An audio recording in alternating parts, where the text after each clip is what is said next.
مبسملا ومحمدلا ومصليا ومسلما، اما بعد. سامعین حضرات، السلام علیکم ورحمۃ اللہ. مختصر وقت میں موضوع کا نام ہے بعض محرم خانوں کے لیے چشتی کا تحفہ. ناچیز کے سننے میں بعض محرم خانوں کی طرف سے ایسی باتیں آئیں جو سراسر اسلام کے خلاف، سراسر حقیقت کے خلاف، سراسر تاریخ کے خلاف، سراسر اہل بیت کے خلاف، سراسر تحقیق کے خلاف. کوئی حقیقت کے ساتھ ان کا تعلق نہیں ہے. صرف اور صرف ماحول غلیظ کے ساتھ شرکت کی حرص، شرکت کی ہوس رکھنے والے لوگوں نے ایسی باتیں کرنی ہوتی ہیں. تو ناچیز اپنے ساتھیوں کو ایسے لوگوں کی خباثتوں سے بچانے کے لیے، اپنے اسلام، اپنے اہل سنت، اپنے اسلاف، اپنے اہل بیت کو بچانے کے لیے یہ مختصر سا بیان جاری کر رہا ہے. ایک کوئی ڈاکٹر ہے، اس نے جو یزید کو امام حسین پاک کے قتل کا ذمہ دار ٹھہرانے کا مسئلہ ہے، اس کو اپنی تحقیق کے ساتھ ثابت کرنے کی کوشش کی ہے اور اشارہ دیا ہے میرے رد کا. اور معجم کبیر کی ایک روایت سے، جس کو وہ باسند کہہ رہا ہے، اس کو ثابت کرنے کی کوشش کی کہ یزید نے واقعتاً حکم کیا تھا. اور ایک طویل روایت ہے، وہ لمبی. اس بیچارے یتیم کو عبارت سمجھنا مقدر کیسے ہوگا جبکہ وہ عامیانہ الفاظ بھی صحیح نہیں بول سکتا. یہ دیکھیں اس کا بیان ہے، آپ اس کی آواز سن رہے ہیں. جو کہ سرداروں کے اندر بھی سردار لفظ ہے، اس کو بولتا ہے سردار. جو اس کی علمی قابلیت اور صلاحیت آپ کے سامنے رکھ رہا ہوں تاکہ آپ پر واضح ہو جائے کہ وہ کلام خدا رسول، کلام تاریخ اور کلام علماء کو سمجھنے کی کتنی صلاحیت رکھتا ہے. کہ ایک لفظ اس کو پتہ نہیں ہے کہ کیا یہ لفظ سر ہوتا ہے یا سر ہوتا ہے. عام لوگ جس کو صحیح بولتے ہیں سردار بولتے ہیں، اس کو سردار بولتے ہیں. اللہ اکبر. پھر یہی بیان جس کا میں اس وقت رد کرنا چاہتا ہوں، اس کے اندر لفظ آیا مصرعین، جس کا معنی ہوتا ہے کسی کو مار کر گرانا. تصریح، مار کر گرائے ہوئے شخص کو مسرع، گرائے ہوئے لوگوں کو مسرعین. اس کو پڑھتا ہے مسرعین. فَأَصْبَحُوا مُسْرَعِينَ فِي صَعِيدٍ وَاحِدٍ. اس یتیم کو اتنا پتہ نہیں ہے کہ لغت میں کوئی ہوتی ہے، کوئی لغت کی کتاب دیکھ لوں، کوئی زحمت گوارہ کر لوں، یا یہ ہے کہ اس کو لغت میں دیکھنے کی تمیز ہی نہیں ہے کیا لکھا ہوا ہے. اسرع یسرع، اسرع اس معنی میں باب ہی نہیں ہے سرے سے، بلکہ باب ہی نہیں ہے، نہ اس معنی میں نہ اس معنی میں. کیسی عجیب بات ہے. باب کیا ہے؟ سرع یسرع، تصریح سواد کے ساتھ. پھر آگے لفظ لکھے ہو، لفظ تھے لم یشرک. کیا لفظ تھے؟ لغت صاف پڑھی ہے سامنے دیکھ لو. شارک کا یشرک و شرک، اس کا معنی ہوتا ہے حصے دار ہونا، شریک ہونا. اشرک کا یشرک و اشراک کا معنی تو ہوتا ہے بھائی شریک کرنا کسی کو. اسی وجہ سے جو شریک کرتا ہے خدا کا کسی کو، اس کو مشرک بولتے. تو اس اندھے نے کیا کر دیا؟ لفظ ہے لم یشرک، اس کو پڑھتا ہے لم یشرک. لم یشرکوا فی دمائہم. اگلی بات دیکھو، کہتا ہے ایف آئی آر تو یزید پر کٹے گی، یزید پر کٹے گی ایف آئی آر. اور یہ سند کے ساتھ یعنی کتابوں میں یہ موجود ہے. آپ نے فرمایا کہ تم نے قتل کیا، ایف آئی آر تم پہ کٹے گی. اور یہاں حضرت ابن عباس کہہ رہے ہیں ایف آئی آر تو تیرے اوپر بنتی. وہ ظالم، ایف آئی آر تو انگریز کے دور کی ایجاد ہے، تمہیں شرم نہیں آتی؟ تو ایسی بک مار رہا ہے جیسے یہ انگریز کا کفر سرکار کے صحابہ کے دور میں ثابت کرنا چاہتا ہے. کتنی بڑی لعنت ہے. تمہیں تمیز نہیں ہے. یا طویل القامہ علیہ فی کا استقامہ ولیس یقینا استقامہ. تم ہی جیسے جاہل منافق انگریزوں کے بن مانس لوگوں نے برباد کیا ہوا ہے. اگر مدرسہ کا لفظ آ گیا تو تم نے کالج کا معنی کر دیا, مدرسہ کا لفظ آ گیا تم نے یونیورسٹی کا معنی کر دیا. تمہیں شرم نہیں آتی کہ یونیورسٹی اور کفار کے تہذیب اور اسلام کی تہذیب میں جو فرق ہے, جو تصادم ہے, بے شرمو اس کو اڑاتے ہو. تمہیں تمیز نہیں ہے اسلام کے قاضی اور تمہارے جج میں کتنا فرق ہے؟ تمہیں تمیز نہیں ہے اسلام کے استاد اور تمہارے ماسٹر میں فرق کیا ہے؟ تمہیں تمیز نہیں ہے اسلام کے خلیفہ اور تمہارے بادشاہ لانتی میں کتنا فرق ہے؟ تمہیں کوئی تمیز نہیں ہے ڈنگرو. تمہیں تو اسکولیے کا پتہ نہیں ہے. تمہیں شہرت, سیت, شہرت, حب جا, ریاست, مرتبے, اس بدماشی نے لعنت میں ڈال رکھا ہے. میں قائد بن جاؤں, میں فلان بن جاؤں, میں فلان بن جاؤں. تم گدے کا ریڑھا چلانے کے قابل ہو.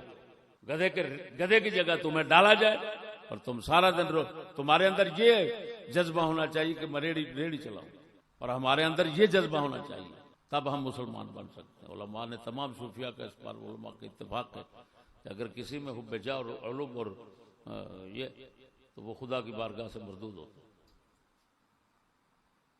ظالمو, تم نے طریقہ محمدی نہیں پڑھا, تم نے احیاء علوم نہیں پڑھا. پڑھتے تو ہم تم ٹیٹ میٹ پہ باپ کی, انگریز باپ کی پڑھتے. تمہیں کیا معلوم کیا اسلام ہے؟ لعنت ہے ان لوگوں پر جو تمہارے سامنے سر ڈال کر بیٹھے ہوتے ہیں اور واہ واہ کر. بتا تمہیں اتنا تمیز نہیں؟ لم یشرکو پڑھ رہا ہے. بات یزید کی ہو رہی, وہاں شرک کہاں سے آ گیا ڈنگر؟ پھر کہتا ہے سند کے ساتھ. دیکھو لوگوں کو بس سند کے ساتھ. سند تو ہر طرح کی ہوتی ہے, سند تو موضوع بھی ہوتی ہے, من گھڑا سند ہوتی ہے, نہیں ہوتی. اصول حدیث میں نہیں پڑھا, اور تمہیں کیا معلوم اصول حدیث کا ہوتا ہے؟ جانگلی, تمہیں جانگلی کہنا بھی جانگلیوں کی توہین. نہ اصول حدیث کوئی فن تمہیں آتا ہے؟ تیرا توا لگایا چمنوں نے, تیرا توا لگایا حنیف میراثی نے. کسی کے آگے تجھے بولا نہیں جاتا اور تو شیخ بن کر بیٹھ جاتا ہے لوگوں کے سامنے, اور اپنی موت کو ماسی بولا کہہ رہا ہے. میرا رد کیوں کر رہا ہے؟ وہ ظالم کوئی صاحب علم میرے رد میں اٹھنے کی کوشش نہیں کرے گا, اور اگر اٹھنے کی کوشش کرے گا تو جاہل کے سوا نہیں ہو سکتا. کر کے دیکھ. اب دیکھ میں تیری کیسا جنازہ تیرا نکالتا ہوں. اب وہ لمبی روایت ہے, وہ جی معجم کبیر طبرانی میں ہے. شرم نہیں آتی تمہیں؟ بدتمیز, نیچے کیا لکھا ہوا ہے تمہاری جو معجم کبیر 10ویں جلد اٹھا کر بیٹھا ہے, اس کے نیچے کیا لکھا ہوا ہے؟ جان بوجھ کر چھپا گیا. شرم نہیں آتی تمہیں؟ یہ دیکھو, یہ معجم کبیر طبرانی ہے, 10 جلد ہے, صفحہ نمبر 241 ہے. دار احیاء التراث العربی کی تحقیق ہے حمدی عبد المجید سلفی کی. حدیث کا نمبر ہے 1590. کتنا؟ 1590. نیچے لکھا ہے قال فی المجمع, محقق کہہ رہا ہے قال فی المجمع یعنی مجمع الزوائد. مجمع الزوائد والے نے فرمایا وفیہ جماعت لم اعرفہم, اس روایت کی سند میں پوری جماعت ہے ایسے راویوں کی جن کو ہم جانتے پہچانتے ہی نہیں ہیں, پتہ نہیں کیا بلا ہے. یہ دیکھو بے ایمان, شرم نہیں آئی تھی تمہیں؟ اوپر دیکھ رہا ہے, نیچے کیوں نہیں دیکھا ہوا ہے؟ دجالوں والا کام کرتا ہے وہ ڈاکٹر, دجالوں والا کام کرتا ہے. کیوں خیانت کی؟ وہ آگے بیٹھنے والے لانتی ہو, شرم نہیں آتی تمہیں؟ پوچھو اس سے کیوں خیانت کی, اور اگر نہیں جواب دے سکتا تو چھوڑ جاؤ, نہ مرادو اس کے ساتھ جہنم میں جانا چاہتے ہو. یہ مجموع الزوائد ہے.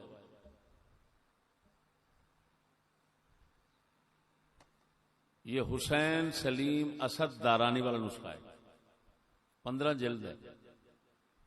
وہی روایت صفحہ نمبر 209 پر ہے، روایت نمبر ہے 12125۔ اب اس کے آخر میں یہ سر بہت بڑی روایت لمبی ہے، کیونکہ جھوٹ ہمیشہ لمبا ہوتا ہے۔ یہ دیکھ، رواہ الطبرانی وفیہ جماعت لم اعرفهم۔ اب جو نیچے حسین سلیم اسد دارانی ہے، حقیقت ہے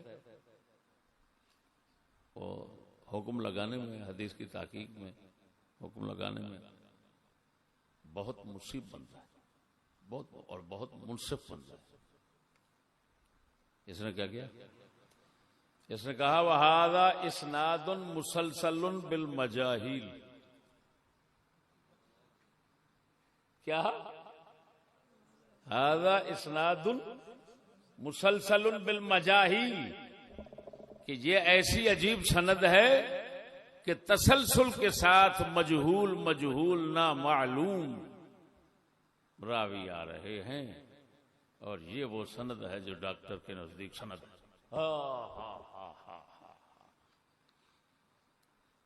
اچھا، تمہیں تمیز نہیں؟ لولا الاسناد لقال من شاء ما شاء۔ اور مسلم کا مقدمہ نہیں پڑھا کیا؟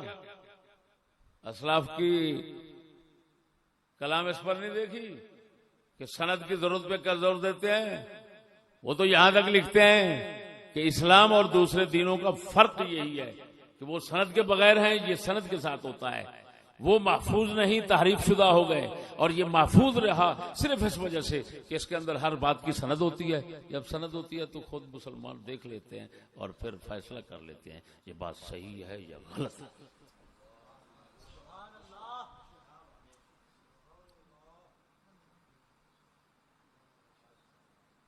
تیری سند تو تیرے جیسے مجاہل سے بھری ہوئی ہے، یا مجہول، یہ سند تیرے جیسے مجاہل سے بھری ہوئی ہے۔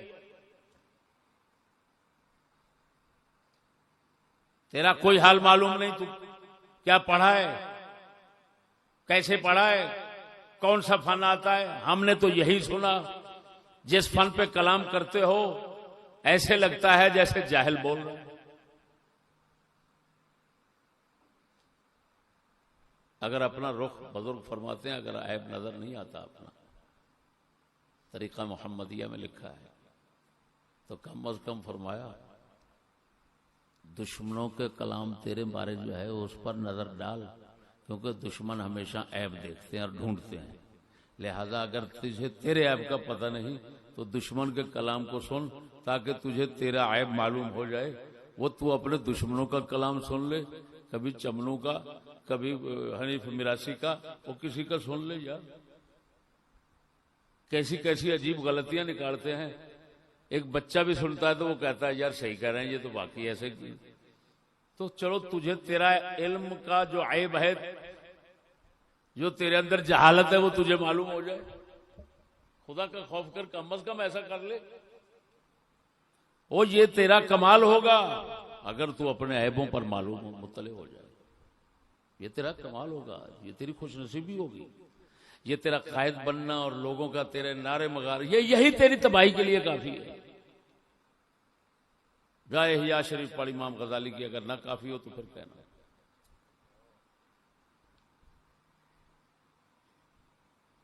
پھر عجیب بات دیکھو، دنیا جانتی ہے کہ امام طبری، یہ کتاب پڑھی ہے یہاں پر امام جلال الدین سیوطی رحمہ اللہ، لب اللباب،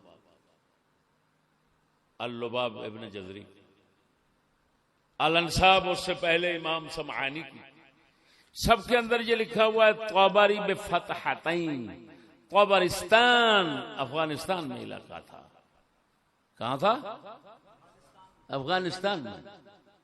میں تیرا شجرہ بھی نکالنا چاہوں تو نکال سکتا ہوں۔ افغانستان میں تبرستان تھا، تبرستان کی طرف نسبت ہے تابری، اس کو پڑھتا ہے تبری۔ تاریخ تبری میں ابن جریر تبری نے یہاں کیا پڑھتا ہے؟ چبری، سرہکی کی چبری پڑھ رہی ہے تبری.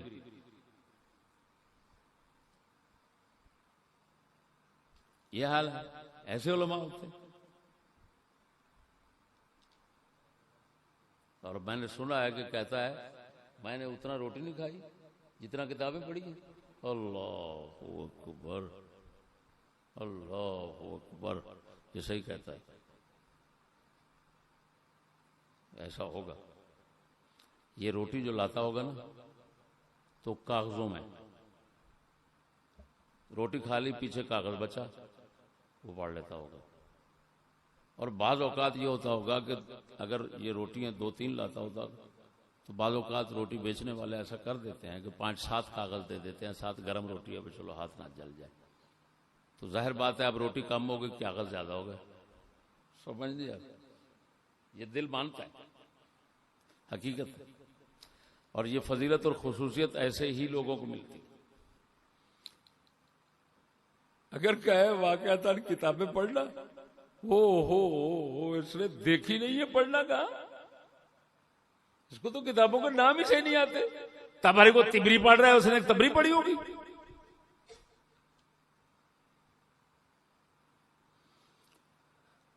اللہ اکبر و کبیرہ. اور اس جاہل نے اتنا نہیں سوچا, جو روایت تو پیش کر رہا ہے انتہا درجے کی ضعیف, جو مسلسل بالمجاہیل ہے, تو نے اتنا نہیں سوچا کہ تو بتا رہا ہے کہ حضرت ابن عباس نے فرمایا میں بیعت کر رہا ہوں, میں تیری بیعت کراؤں. تو نے حسین پاک کو ایسا کیا اور اہل بیت کو ایسا کیا, میں تیری. وہ بے وقوف جاہل, تجھے اتنا تمیز نہیں ہے. کیا تو نے نہیں پڑھا کہ تاریخ اس بات پر متفق ہے کہ حضرت ابن عباس نے یزید کی بیعت کر لی تھی؟ تو جو اتنا زور و شور سے مخالفت کر رہے ہیں وہ بیعت کیسے کر سکتے ہیں پھر؟ تو بتا رہا ہے کہ انہوں نے کہا او فلاں ہو میں تیری بیعت کر لوں, تم نے حسین کا ایسا کیا, فلان کیا فلان کیا, تو بیعت کیوں کر لی پھر؟ اب اس کا جواب تو دے. یہ تاریخ اتفاقی مسئلہ ہے. پھر یہ کہتا ہے دیکھو وہاں پر کوئی ویڈیو کیمرہ لے کر تو کوئی نہیں کھڑا تھا وہاں پر. اگر کوئی ہوتا تو اس کا تو ایمان ضائع ہو جاتا. اگر وہاں کر کھڑے ہو کر امام حسین کا ساتھ نہ دیتا, امام حسین کا ساتھ نہ دیتا اور صرف باتیں دیکھتا رہتا کیا ہو رہا ہے تاکہ لوگوں کو بتاؤ, تو وہ تو بے ایمان ہو جاتا. اچھا بڑے تو بتا, تیری نظر میں یہی ابن عباس روکنے والوں میں شامل ہیں, امام حسین کو روکنے والوں میں شامل ہیں. شیعہ سنی سب تاریخ متفق ہے اس بات پر. امام محمد بن انفیہ مولا علی کے بیٹے وہ روکنے والے ہیں. ان سے پہلے امام حسن روک چکے تھے, بڑے بھائی روک چکے ہیں. عبداللہ ابن عمر روکنے والے ہیں, عبداللہ بن زبیر روکنے والے ہیں, کتنے صحابہ تابعین روکنے والے ہیں. اب بتا, تو کہتا ہے کہ جس کو پتا ہے وہ اگر دیکھتے کہ امام حسین کے ساتھ یہ ہو رہا ہے, اگر نہ مدد کرتے تو بے ایمان ہو جاتے. بتا, روکنے والے کہہ رہے ہیں وہاں جا کر تو شہید ہونے جا رہا ہے, تو بچے گا نہیں حسین, ایسے ہو جائے گا ایسے ہو جائے گا سب. تو وہ قتل ہونے کا تو بتا رہے ہیں سارے. پھر قتل مدد کے لیے نہیں جا رہے اور تو کہہ رہا ہے مدد نہ کرتے تو بے ایمان ہو جاتے. یہ تو سارے بے ایمان ہو گئے تیری نظر میں. لاکھ لعنت ہے تمہارے علم پر. یہی سیکھا ہے تم نے. کیوں پنگے لے تو ایسے مسائل میں جو تمہاری طاقت سے بھی باہر ہے؟ اتنے نازک مسائل میں ایسے جہلا, اتنے نازک مسائل میں ایسے کم علم, جو بچوں کو پڑھانے کی اہلیت نہیں رکھتے, ان کو شرم نہیں آتی ایسے مسائل میں کلام کرتے. بتا, تو نے فتویٰ لگا دیا وہاں مدد نہ کرتا تو ایسے ہو جاتا. بتا, جتنے روکنے والے تھے ان کو یقین ہے قتل ہونے جا رہے ہیں, اور اپنے کلام میں وہ کہہ رہے ہیں, امام حسین کو بار بار بتاتے ہیں کہ تم اس طرف جا رہے ہو. امام حسن روک رہے ہیں. تو اب فتویٰ لگا دے. فتویٰ تو لگ گیا, تیری نظر میں تو سارے کافر ہو گئے. کیونکہ فرض بنتا تھا مدد کرنے کا. وہ جاہل کمینے، تمہیں اتنا تمیز نہیں ہے کہ یہ مسئلہ اجتہادی ہے. ہر کسی نے اپنے اجتہاد پر عمل کیا. یہاں بے ایمان ہونے کا فتویٰ لگانا لاکھ لعنت ہے تیرے. بے ایمان کافر ہونے کے فتوے بھڑوا قطعی یقینی باتوں میں لگتے ہیں کہ ایسے ظنی اور اجتہادی باتوں میں لگتے ہیں. لعنت ہے تمہارے پڑھنے پر. یہ پڑھا تم نے، ہمارے مشائخ کو بدنام کر دو. تیرا حق بنتا ہے کہ تو ان کا نام نہ لے، اپنے ان کو استاد ظاہر نہ کر تاکہ ان کی بدنامی نہ ہو جائے. بعد مذہب، دوسرے مذہب کے لوگ یہی سمجھیں گے کہ ان کے بڑے بھی یہی تھے. جیسے میں دیکھتا ہوں امام حسین کے نعرے لگانے والے یہ سارے فوٹو لگے ہوتے ہیں باہر. سندھ کا بدماش اور اس بھڑوے کو دیکھ لو، یہ عالم شیخ بیٹھا ہوا ہے. صورت ایک جیسی، بدماش ایک. ہاں جی، سب کچھ وضع قطع سب کچھ بدماشوں والی ہوتی ہے. اور امام حسین کے عاشق دیوانے پروانے بن کر بیٹھے ہوتے ہیں. تو ظاہر بات ہے کافر لوگ تو یہی کہیں گے حسین بھی ان کے ساتھ کا تھا. جب عاشق سے حسین کے ایسے ہیں تو حسین بھی ایسے ہی ہوں گے. لعنتیو، تم نے تو امام حسین کو بدنام کر دیا ہے. کاش کہ تم جیسے خنزیر پیدا ہی نہ ہوتا امام حسین کے نام لینے کے لیے. ایک اور بول رہا ہے، بات سمجھنا. وہ گجروں والے کا قائد ہے. اس بیچارے کو نہ اپنا پتہ ہے، نہ دین کا پتہ ہے، نہ کسی کا پتہ ہے. وہ صرف اسلحے والوں کو سلوٹ مارنا وہ جانتا ہے. ہوائی مخلوق ہوتی ہے نا، فضائی مخلوق کو صرف سلوٹ مارنا جانتا ہے. لاکھ لعنت ہے تیرے علم پر. وہ کیا پڑھ رہا ہے؟ حسین اگر نہ شہید ہوتا تو آج گھر گھر یزید ہوتا. اسلام کی عظمت عیاں نہ ہوتی، خدا کے گھر میں اذان نہ ہوتی. حسین اگر نہ شہید ہوتا تو آج گھر گھر یزید ہوتا. لاکھ لعنت ہے تیرے اوپر. تجھے شرم نہیں آتی؟ آج گھر گھر میں تمہیں حسین نظر آ رہے ہیں. کیوں بھائی؟ وہ بولو. یہ تو عوام بھی جانتی ہے. علامہ اقبال نے بھی کہا ہے گھر ایک قافلہ حجاز میں ایک حسین بھی نہیں. وہ کہتے ہیں حسین ایک بھی نہیں رہا. عوام ہر بندہ کہتا ہے گھر گھر یزید ہے، لیکن یہ کنجر ملا کیا کہہ رہا ہے؟ حسین شہید نہ ہوتا تو گھر گھر آج یزید ہوتا. کیا مطلب؟ ہر گھر میں آج حسین ہے، یہ برکت ہے حسین کی. لاکھ لعنت ہے. یہ حسین اگر تیری نظر میں ہے تو ان پر بھی لعنت ہے، ان پر بھی لعنت ہے. یہ حسین بیٹھے ہیں. یہ تھا ایکسپریس ہے، اسی کی بات کر رہا ہوں. آگے کہتا ہے اسلام کی عظمت عیاں نہ ہوتی، خدا کے گھر میں اذان نہ ہوتی. ہو اسلام کی عظمت عیاں نہ ہوتی. اچھا میں پوچھتا ہوں تجھ سے، امام حسین کس صدی میں پیدا ہوئے؟ او کتے ایکسپریس بتاؤ. امام حسین کس صدی میں پیدا ہوئے؟ کہاں پیدا ہوئے؟ بتاؤ وہ پتہ ہے؟ ہجرت کے بعد پیدا ہوئے کہ نہیں؟ وہ بولو اوے، کب پیدا ہوئے؟ ہجرت کے بعد. ہجرت کے 5ویں 6 سال میں پیدا ہوئے. تو اسلام تو مکے میں 13 سال مکے میں عیاں ہو چکا تھا. حسین کی پیدائش سے پہلے اسلام مدینے میں رسول اکرم نے عیاں کر دیا. تو دلہ تو بھوک رہا اسلام کی عظمت عیاں نہ ہوتی. یہ کیا ہوا؟ اسلام کی عظمت تو رسول عیاں کر گئے.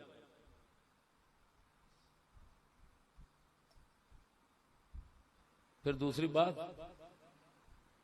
اگر امام حسین شہید نہ ہوتے تو اسلام کی عظمت عیاں نہ ہوتی. اس کا مطلب ہے صدیق اکبر سے عیاں نہیں ہوئی.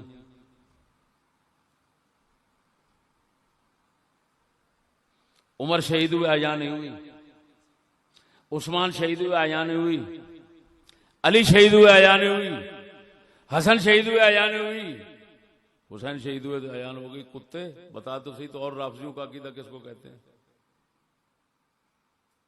وہ دلے بتا تو صحیح. کسی سے عیاں نہیں ہوئی، کسی سے شہادت نے. کیوں؟ وہ شہادتیں بیکار تھی. عیاں کیسے ہوتی؟ ان کی نظر، ان دلوں کی نظر میں تو شہادتیں عیاں وہ بیکار ہے نا. اگر کارآمد ہیں تو ان سے اذان کیوں نہیں ہوئی؟ اور پھر آگے خدا کے گھر میں اذان نہ ہوتی. اس کتے کا مقصد کیا ہے کہ اس دور کے سب لوگ امام حسین کے علاوہ سارے کافر تھے، کیونکہ جب امام حسین شہید نہ ہوتے تو اذان ہی نہ ہوتی. تو اس کا صاف مطلب یہ نکلا کہ اذان دینے والا ہی نہ ہوتا. لاکھ لعنت ہے تیرے بھونکنے پر، تیرے جمنے پر.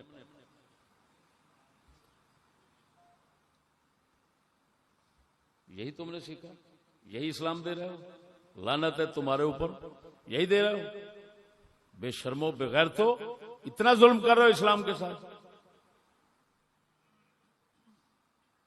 اذان نہ ہوتی.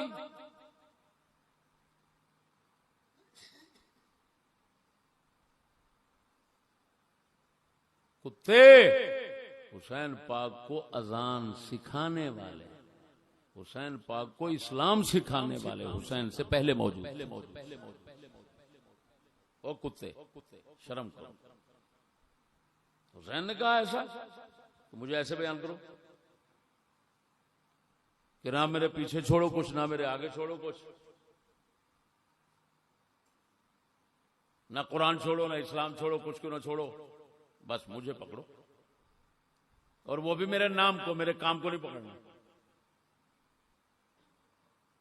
ایسا تھے تو کیوں نہیں کرتا امام حسین والا کام؟ وہ تیری نظر میں پاکستان والے سارے حسین بیٹھے ہیں. لاکھ لعنت ہے تیرے بھونکنے کو. وہ دلے شرم نہیں آتی؟ کون ہے تیرا بھڑوا؟ تیرا بھڑوا جو زنا نہیں کرتا؟ کون ہے تیرا بھڑوا جو کفر کا نظام نہیں چلاتا؟ کون ہے تیرا بھڑوا جو شراب نہیں پیتا؟ کون ہے تیرا بھڑوا جو گانڈ نہیں مراتا؟ لاکھ لعنت ہے تجھے کچھ نہیں نظر آتا. ان کو حسین سمجھتا ہے تو. اتنا بڑا ظلم اسلام کے ساتھ.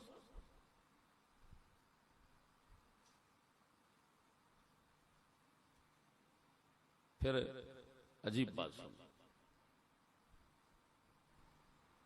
علامہ اقبال کا کلام پڑھ رہا ہے اور اس سے اپنے موضوع کو ثابت کرنا چاہتا ہے.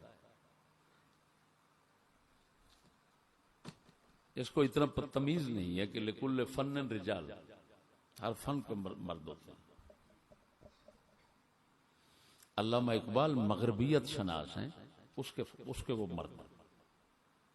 تصوف پر کلام کرتے ہیں، اس کے وہ مرد ہیں. عارف باللہ ہے، الہ تاریخ کے حوالے سے کلام وغیرہ وغیرہ، ایسے فنون جو ان کا مشغلہ نہیں رہے اور شہرت پر چلے.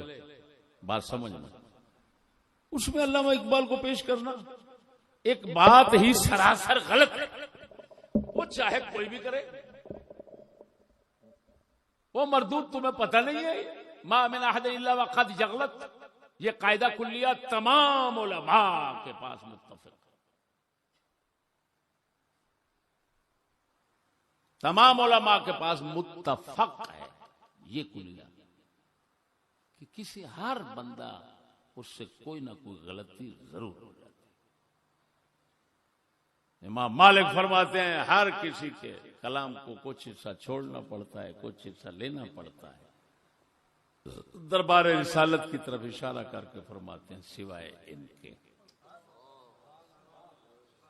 شرم نہیں آتی ڈنگرو بغیرت؟ اردو کتابیں تمہیں پڑھنا نہیں آتی، لیکن تمہیں ایجنسیوں نے جن کے گیت گاتے ہو، جن کے کتے بن کر وقت گزارتے ہو، انہوں نے تمہیں ممبر پہ بٹھایا ہے، شیخ مشائخ بنایا ہے، جس طرح کہ ان کو امریکہ برطانیہ نے بٹھایا ہے. نہ وہ خود اپنا کردار رکھتے ہیں، نہ بغیرت تم خود کردار رکھتے ہو. تم بھی منفی ہو، وہ بھی منفی ہیں. ان پر یہودیت چلتی ہے اور تم پر یہ خنزیر چلتے ہیں.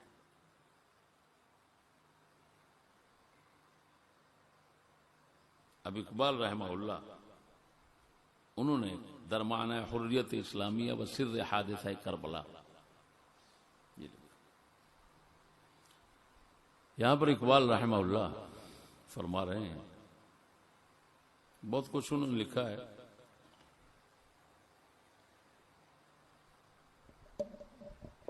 ہو سکتا ہے کہ میں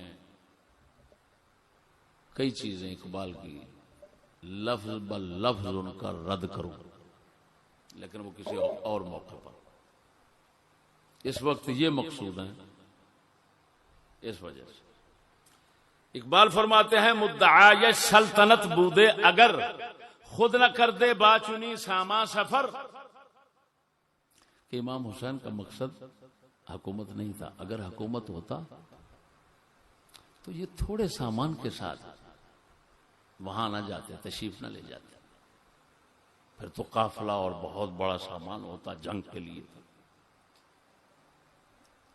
لیکن اقبال رحمہ اللہ نے اتنا غور نہیں فرمایا تاریخ پر کہ یہ تو عام بچہ جانتا ہے کہ ادھر کب گئے. جس وقت کے ان کی طرف سے خط آئے اور 30,000 بندے کا خط آ گیا جی. 15,000 کو 20,000 کتنے کہتے ہیں نا خط آئے, انہوں نے بلایا اور پھر امام حسین نے امام مسلم کو بھیجا حالات دیکھنے کے لیے. وہ گئے, انہوں نے بیعت کی, بیعت لی تھی. اور بولو وہ یہ تو تاریخ کا عام بچہ بھی جانتا ہے. یہ تو یہ عام مولوی جو ہیں ٹر کرنے والے وہ بھی بیان کرتے رہتے ہیں. امام مسلم نے کیا کیا, بیعت لی. بتاؤ یہ تھوڑا سامان ہے. 30,000 بیعت کر رہے ہیں, سامان تھوڑا ہے, وہ بھی اس علاقے کے. امام مسلم بیعت کر رہے ہیں, بیعت لے رہے ہیں, تھوڑا سامان ہے. تو کدھر گیا باچنی ساما سفر. وہ حضرت ان کے پاس بہت بڑا سامان تھا لیکن آگے سمجھتے تھے. ساتھ لے جانے کیا, ساتھ تو کوئی گیا ہی نہیں. اگر جاتا تو سارا. یہی وجہ ہے کہ یہ بھی تاریخ کو اقبال نے میرے خیال میں مسئلہ فرمایا کہ راستے میں گئے, کسی پانی پہ رکے, ادھر سے ایک بندے آ گئے, ادھر سے آ گئے, ادھر سے آ گئے, وہاں رکے, وہاں آ گئے, وہاں رکے, وہاں آ گئے. کہاں گئے آ رہے ہو, کہاں گئے آ رہے ہو, یہ کس لیے آ رہے ہو, کدھر جا رہے ہو. امام ادھر جا رہے ہیں, چل ہم بھی آپ کے ساتھ چلتے ہیں. تو وہ تو سینکڑے کو حساب سے بن گئے تھے. ہاں جب آگے پہنچے تو امام مسلم کی خبر جو ہے نا وہ بعد میں پہنچی. پہلے خبر پہنچ چکی تھی, اتنی بیعت لے چکے ہیں. اس اعتماد پر امام حسین چل پڑے کہ اب تو وہاں پر میدان بن گیا ہے, ماحول بن گیا میرے حق میں, حکومت بناؤں گا. بیعت ہو چکی ہے, وہ حکومت کی بیعت تھی, پیری کی نہیں تھی. ہاں مت یہ سمجھے پیری کی تھی, وہ حکومت کی بیعت ہوتی تھی.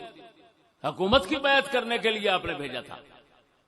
وہاں راستے میں جب پتا چلا کہ وہ تو سارے منحرف ہو گئے تو اب امام حسین نے فرمایا جو جانا چاہتا ہے جاؤ. سارے ادھر ادھر بھاگ گئے. تو تھوڑا سامان بچا, بہت کچھ تھا وہ سامان سوئے اتفاق سے بچا. یہ نہیں کہ تھوڑا لے کر گئے, لے کر تو راستے میں بہت کچھ گئے تھے. اور پھر اگلی بات بتاؤ, اگر حریت اور آزادی جس کو تم کہتے ہو اس کا سبق امام حسین نے دیا, اسی کو سمجھتے ہو کہ اسی یہی ان کا تو ایک ایک قدم حریت کا سبق ہے. تم کہتے ہو کربلا, خدا کا خوف کرو. میرے مصطفیٰ کے ہر صحابی, ہر غلام کا ایک ایک قدم حریت کا سبق دیتا ہے, آزادی کا سبق دیتا ہے. انہی کی آزادی کے سبق کو لے کر ہم بیٹھے ہیں. اور کتے بھڑوے تم تو کتے بن کر جی رہے حکومتوں کے. اللہ کے فضل سے ان کے قدموں کی خاک لے کر آج 40 سال ہو گئے. ہم مسکین ہمیشہ آزادی کی زندگی بسر کرتے ہیں, تم کتوں جیسی زندگی. اللہ تمہیں شرم نہیں آتی, آزادی کا نام لیتے ہو, لانتی ہو, لعنت ہے تم پر. بدترین کتے ہو تم بھی, اور تمہاری حکومتیں بھی امریکہ برطانیہ کے کتے ہو. نہ تمہارا ضمیر ہے, نہ تمہارا ایمان ہے, نہ تمہاری ماں ہے, نہ تمہاری بہن ہے, نہ تمہارا کچھ ہے. وہ لعنت پڑے تم پر. صرف انگریز کے آگے کتے کی طرح پوچھڑ ہلانا جانتے ہو اور پھر امام حسین کا نام لیتے ہو. کتے تم غلط بولتے امام حسین کے متعلق کہ انہوں نے کربلا سے حریت کا سبق دیا. ہم یہ کہتے ہیں کہ ان کا ایک ایک قدم بچپنے سے حریت کا سبق دیتا ہے.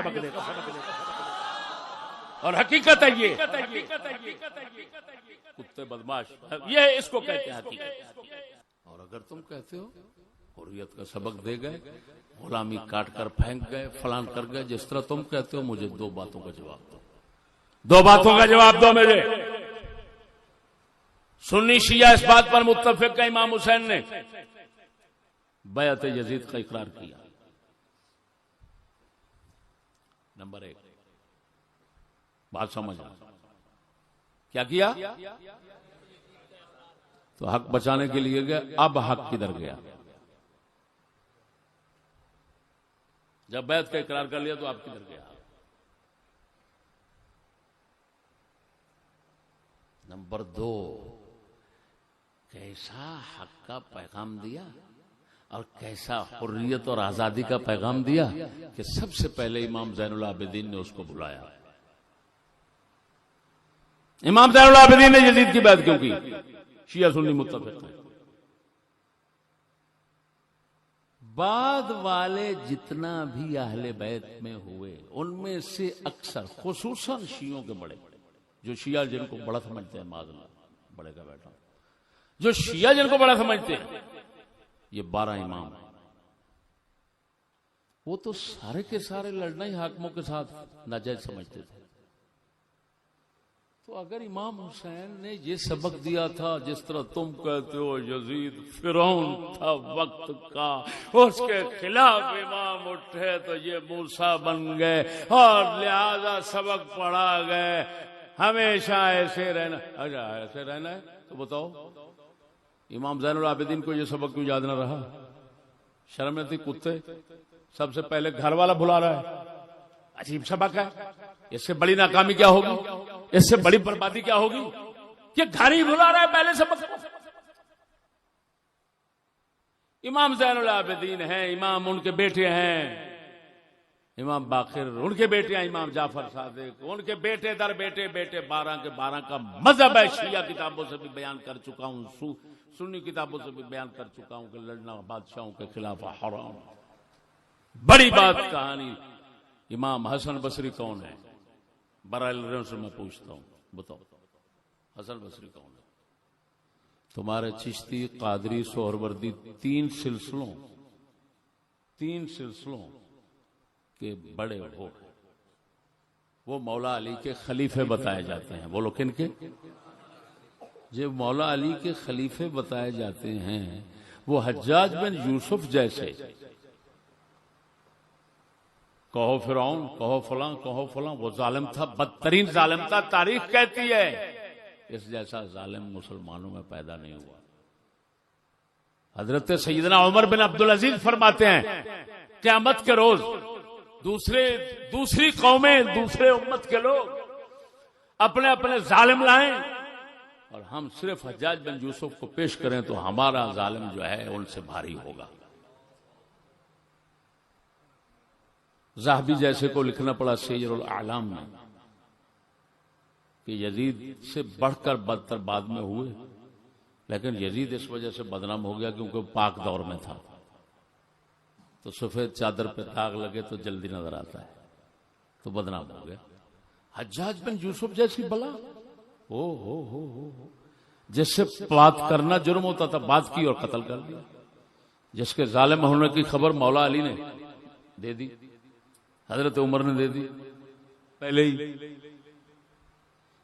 یزید کا تو کوئی نام نہیں کسی نے لیا، حجاج کے اشارے تو صاحب موجود ہیں. حجاج جیسے ظالم کے مقابلے میں کچھ فقہا اٹھے، اس کو کہتے ہیں فتنہ ابن اشعث. کون سا فتنہ؟ فتنہ ابن اشعث، عبد الرحمن بن محمد بن اشعث کندی یہ بڑے بنے تھے حجاج کے خلاف لڑنے کے لیے، عبد الملک بن مروان کے خلاف لڑنے کے لیے. وہ خلیفہ تھے، یہ عراق کا نائب تھا.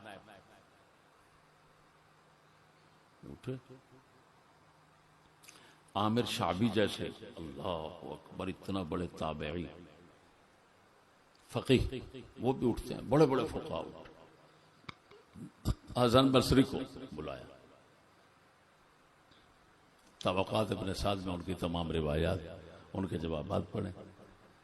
حسن بصری نے فرمایا حجاج بن یوسف خدا کے غضب کی تلوار ہے، یہ جتنے بادشاہ اس طرح آتے ہیں، فرمایا یہ آتے ہیں لوگوں کے اعمال کی سزا بن کر، تو خدا کا غضب اس کی سزا ہے، اس کا مقابلہ کرنے کی نہ سوچو، پھر خدا کا غضب اور بڑھ جائے گا۔ غضب کا مقابلہ غضب سے نہ کرو، غضب کا مقابلہ عاجزی سے کرو، توبہ سے کرو، نیاز مندی سے کرو۔ مشہور بات ہے اعمالنا عمالنا، کیا کہتے ہیں؟ تو انہوں نے فرمایا یہ بات اب زور سے لے کر آ گئے اگلے حسن بصری کو۔ حسن بصری جب جنگ چھڑنے لگی تو آئے تھے جبرن، چھلانگ لگائی نہر میں، دوسری طرف ڈوبتے ڈوبتے بچ کر نکل گئے۔ طبقات ابن سعد میں لکھا ہے، صحیح سند نہ ہو میں نہ کٹاتا ہوں ان کی، سمجھ نہیں آ رہی۔ صاف لکھا ہے کہ ایک اس وقت کے تابعی تھے، امام تھے مسلم بن یسار۔ کون تھے؟ صحابہ اور تابعین کی نظر میں ان کا درجہ اوپر تھا، حسن بصری کا نیچے تھا۔ جب مسلم بن یسار شریک ہوئے فتنہ ابن اشعث میں، جنگ میں، اور حسن بصری بھاگ گئے، تو صحابہ اور تابعین کے نظر میں درجے میں ایک دم فرق آ گیا۔ حسن بصری اوپر چڑھ گئے، مسلم بن یسار نیچے گر پڑے۔ اب بتاؤ وہ شاعرانہ تخیلات و تخیلات بغیر سوچے سمجھے پیش کرنے والے، ذرا دیکھو تو صحیح، کیا کہو گے پھر؟ کہ صحابہ اور تابعین سارے کے سارے فرعونوں کو ماننے والے تھے۔ حسن بصری یہ غدار ہوا، مولا علی کا غدار بن گیا نا، حسین پاک کا غدار بن گیا تمہاری نظر میں، وہ بڑوے تمہاری نظر میں تو غدار ہو گیا۔ امام حسین کا، امام حسین فرض سمجھتے ہیں، یہ فرض کی بجائے حرام سمجھتے ہیں۔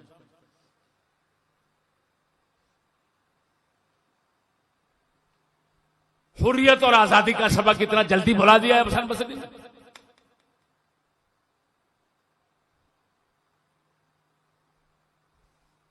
تو غدار ہوئے ان کے، اور تم سارے مرید ہوئے تمام غداروں کو۔ کہو چشتی سارے غدار، چشتی بزرگ سارے غدار، سہروردی سارے غدار، قادری سارے غدار۔ کیوں؟ حسن بصری کو مانتے ہیں، حسن بصری غدار تھا، وہ تو لڑنا جائز نہیں سمجھتا تھا۔ وہ نامرادو خدا کا خو تہاڈا بیڑا غرق ہو جائے، اے قائدین ملت تمہارا ککھ نہ رہے، اے مقتدیان امت نہ تمہارا کوئی مقتدی رہے نہ تم مقتدا رہو۔ لعنت ہے تمہارے کیے پر، یہی بھونکتے رہتے ہو اور الٹا برستے ہو ان لوگوں پر جو حقیقت سمجھ گئے۔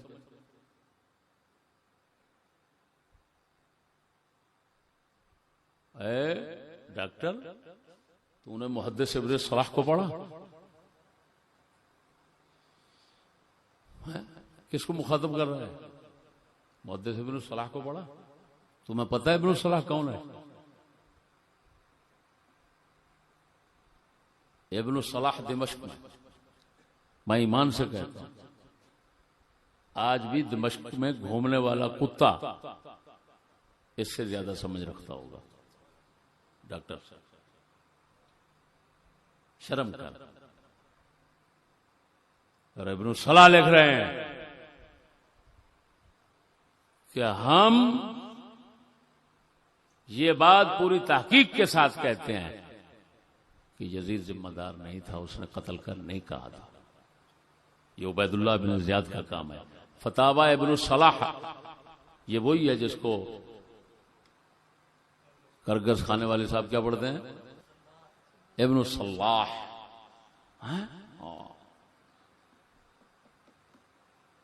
یہ صلاح کا بچہ جو ہے نا، سمجھ نہیں آ رہا۔ شرم کرو نا مرادو، تمہارا حق نہیں بنتا کہ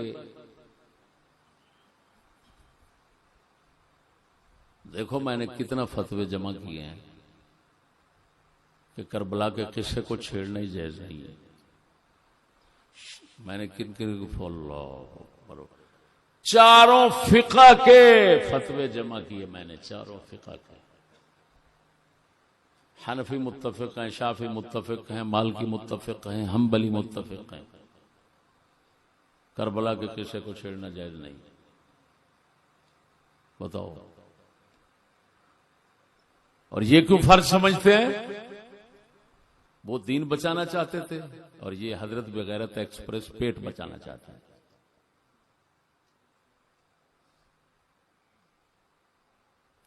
یہ اپنا شیطانی ماحول بچانا چاہتے ہیں.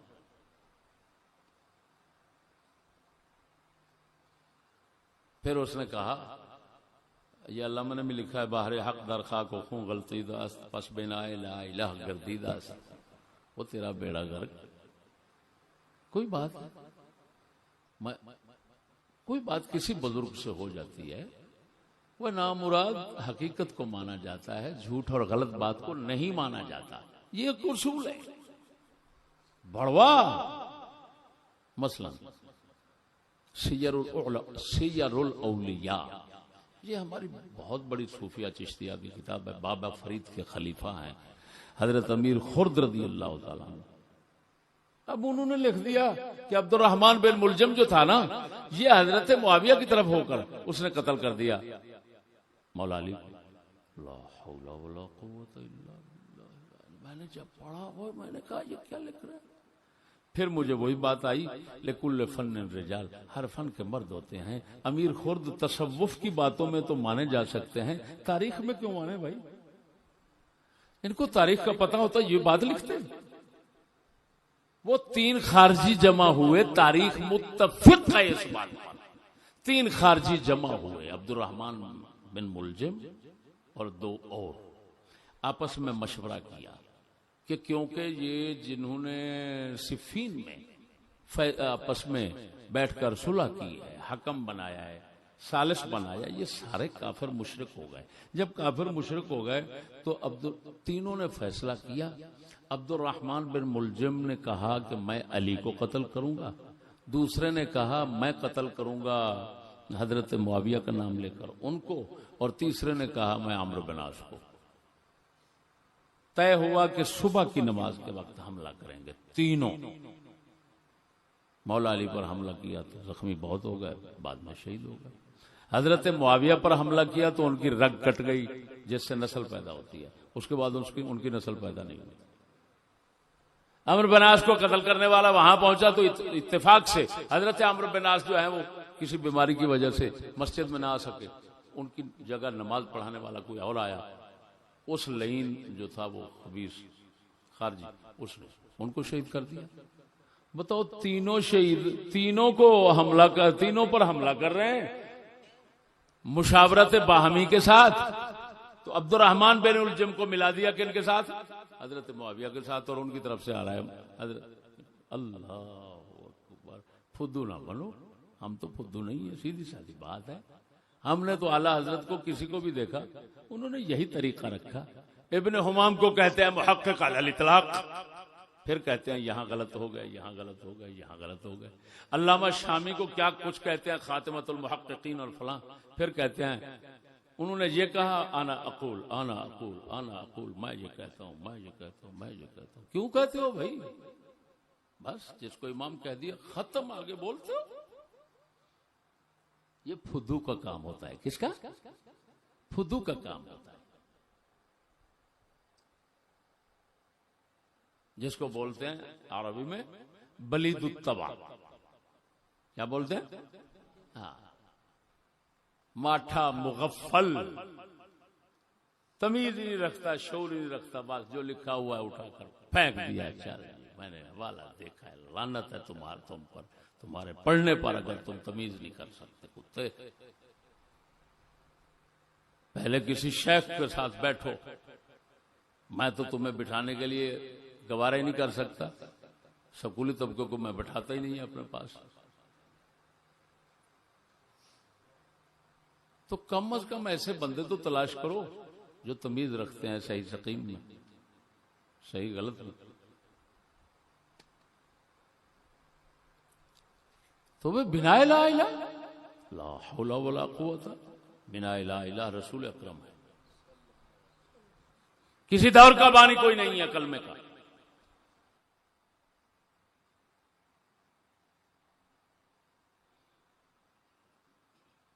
کس لحاظ سے کہہ رہے ہو؟ شرم نہیں آتی تمہیں؟ کتے اس کا مطلب یہ نکلا کہ جو رسول نے بنیا. بتاؤ رسول کو بنا کہتے ہو کم از کم کے نہیں کہتے؟ شرم نہیں آتی؟ اگر رسول کو کہتے ہو اس کا مطلب رسول کی جو بنا تھی وہ اکھڑ کر ختم ہو گئی. امام حسین پھر نئی بنے، نئی بنیاد بنے، یہی کہو گے نا؟ ہاں تو پھر تو کہنا پڑے گا سارے کافر تھے پیچھے. اگر مسلمان ہیں اسلام کا کام انہوں نے کیا. امام حسین نے کون سا جہاد کیا؟ بتاؤ کس جہاد میں شریک ہوئے؟ ایک کا آتا ہے وہ مانتے نہیں تم. قسطن دنیا کا آتا ہے وہ تم نہیں مانتے. تو بتاؤ کون سا جہاد کیا انہوں نے؟ جہاد جنہوں نے کیا اور اسلام کو پوری دنیا میں پھیلایا بغیرت ہم کلمہ جن کی وجہ سے پڑھ رہے ہیں وہ تو ہیں صحابہ کرام. تو ان کو بنا لا الہ کیوں نہیں کہتے ہوئے؟ جنہوں نے دنیا کفر میں جا کر کفر ختم کر کے وہاں پر کلمہ پھیلایا وہ بنا لا الہ بننے کے حقدار نہ رہے. بنا لا الہ بننے کے کون حقدار بنے؟ جنہوں نے ایک جہاد بھی نہیں کیا. اور کربلا کا سانحہ ہے، کربلا کا سانحہ ہے، وہ تو سانحہ ہے، وہ تو قصدن ہوا ہی نہیں. امام حسین چاہتے ہی نہیں، وہ تو کہتے ہیں میں بیعت کر لیتا ہوں. چلو دوسروں کو کہتے ہیں فرعون بنا دیا فلان بنا دیا. دوسروں سے کہتے ہیں وہ تو کہ جب تک اگلے ہاتھ نہ اٹھائیں تم نے ہاتھ نہیں اٹھانا، لڑنا نہیں ہے تم نے. یہ تو نصیحت کر رہے ہیں. معلوم تم نے جو ایک مزعومہ عمارت تیار کی ہوئی ہے یہ تمہاری مزعومہ عمارت ہے. اس کا نہ حسین پاک کے ساتھ تعلق ہے، نہ اسلام کے ساتھ تعلق ہے، نہ اہل بیت کے ساتھ تعلق ہے، نہ کچھ. لیکن اب جس لعنت اور نحوست میں قوم گھس گئی ہے اس سے نکالنا بہت ممکن نہیں. ہاں ممکن نہیں.